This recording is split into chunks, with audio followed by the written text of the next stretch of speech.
আসসালামু আলাইকুম। বাংলাদেশ বেতার রংপুর স্থানীয় খবরে আমন্ত্রণ জানাচ্ছি শাহানা রেজা।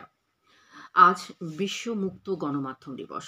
দিবসটির এবারের স্লোগান সাহসী নতুন বিশ্বের রিপোর্টিং, স্বাধীন গণমাধ্যমে এআই এর প্রভাব।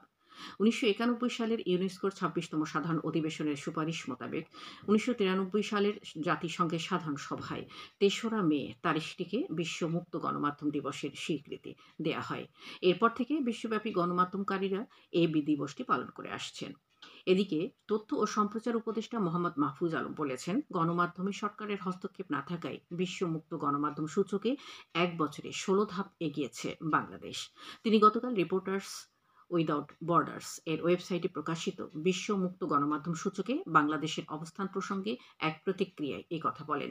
গণমাধ্যমের স্বাধীনতা প্রতিষ্ঠায় অন্তর্বর্তী সরকারের উদ্যোগের কথা উল্লেখ করে উপদেষ্টা বলেন, বাংলাদেশ বেতার, বাংলাদেশ টেলিভিশন সহ দেশের সকল গণমাধ্যম এখন সরকারের প্রভাবমুক্ত।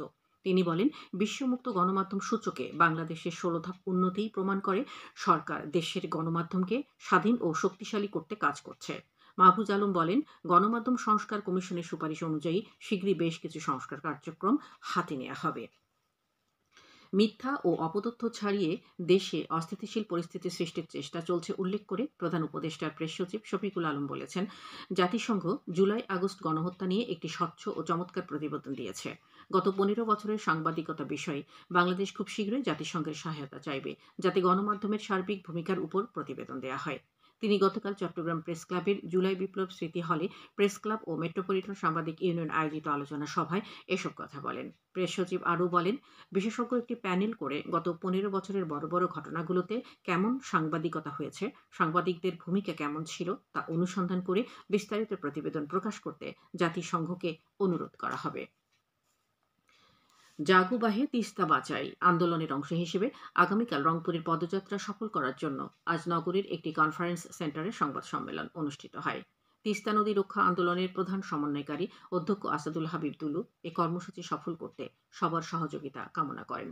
এ সময় বিএনপির মহানগর আহ্বায়ক শামসুজ্জামান শামু, জেলা আহ্বায়ক সাইফুল ইসলাম অন্যান্যের মধ্যে উপস্থিত ছিলেন। কর্মসূচির আওতায় পদযাত্রা রংপুর নগরী শাপলা চত্বর থেকে শুরু হবে এবং শেষ হবে জিলা স্কুল মাঠে গিয়ে। জাতীয় পর্যায়ে শিশু অধিকার বাস্তবায়নকারী সংগঠন national children's task force NCTF এর কুড়িগ্রাম জেলা শাখার দ্বিবার্ষিক নির্বাচন গতকাল অনুষ্ঠিত হয়। শহরের কলেজ মোড়স্থ সাধারণ পাঠাগার হলরুমে অনুষ্ঠিত নির্বাচনে সরাসরি ভোটের মাধ্যমে ১১ সদস্য বিশিষ্ট জেলা কার্যনির্বাহী কমিটি গঠিত হয়। এতে ৪২ জন শিশু তাদের ভোটাধিকার প্রয়োগ করে। প্ল্যান ইন্টারন্যাশনাল বাংলাদেশ ও ইয়েস বাংলাদেশের সহযোগিতায় আয়োজিত এই নির্বাচনে সভাপতিত্ব করেন এনসিটিএফ এর জেলা সভাপতি মার্জিয়া মেধা। নির্বাচন শেষে নবনির্বাচিত সদস্যদের শপথ বাক্য পাঠ করানো হয় এবং বিদায়ী কমিটির সদস্যদের মধ্যে সনদপত্র ও সম্মাননা স্মারক প্রদান করা হয়। গাইবান্ধা সদর উপজেলায় অটোবাইক চালক আনিস মিয়া হত্যা মামলায় আরও ৪ জনকে গ্রেফতার করেছে র্যাব ১৩। গতকাল বিভিন্ন স্থানে অভিযান চালিয়ে তাদের আটক করা হয়। এ নিয়ে মামলায় মোট ৫ জনকে গ্রেফতার করা হলো। কুড়িগ্রামের চিলমারিতে ব্রহ্মপুত্র নদে দুর্ধর্ষ ডাকাতির ঘটনায় গাইবান্ধা জেলা সদরের কামারজানি গ্রামের আনোয়ারকে গ্রেফতার করেছে র্যাব। গতকাল কামারজানি বাজার এলাকা হতে তাকে গ্রেফতার করে, পরে তাকে চিলমারি থানায় হস্তান্তর করা হয়। জেলার ফুলবাড়িতে চায়ের দোকানের আড়ালে মাদক বিক্রির সময় পিতা ও পুত্রকে গ্রেফতার করেছে থানা পুলিশ। গতকাল সন্ধ্যায় উপজেলার নাওডাঙ্গা ইউনিয়নের বালারহাট বাজারের একটি চায়ের দোকান থেকে তাদের গ্রেফতার করা হয়। এছাড়া জেলার উলিপুর উপজেলার দুর্গাপুর ইউনিয়নের পাতিয়ার পাড়ায় গোপন সংবাদের ভিত্তিতে অভিযান চালিয়ে ১৪ জন জুয়ারিকে আটক করেছে থানা পুলিশ। গাইবান্ধার গোবিন্দগঞ্জ ঘোড়াঘাট সড়কের কাটা নামক স্থানে গতকাল বিকেলে মোটরসাইকেল দুর্ঘটনায় হাসান বাবু নামে এক মোটরসাইকেল আরোহী নিহত হয়েছেন। এ সময় মোটরসাইকেলে থাকা তার মা ও বোন গুরুতর আহত হলে তাদেরকে স্থানীয় হাসপাতালে ভর্তি করা হয়। সবশেষে আবহাওয়া। আজ সন্ধ্যে ৬টা পর্যন্ত পূর্বাভাসে বলা হয়েছে, বরিশাল, পটুয়াখালী, নোয়াখালী, কুমিল্লা, চট্টগ্রাম, কক্সবাজার ও সিলেট অঞ্চলের উপর দিয়ে পশ্চিম উত্তর পশ্চিম দিক থেকে অস্থায়ীভাবে ঘন্টায় ৪৫ থেকে ৬০ কিলোমিটার বেগে দমকা থেকে ঝোড়ো হাওয়া বয়ে যেতে পারে। সেই সঙ্গে বৃষ্টি অথবা বজ্রসহ বৃষ্টিপাতের সম্ভাবনা রয়েছে। এসব এলাকা নদীবন্দরসমূহকে ১ নম্বর সতর্কতা সংকেত দেখাতে বলা হয়েছে। খবর শেষ হলো।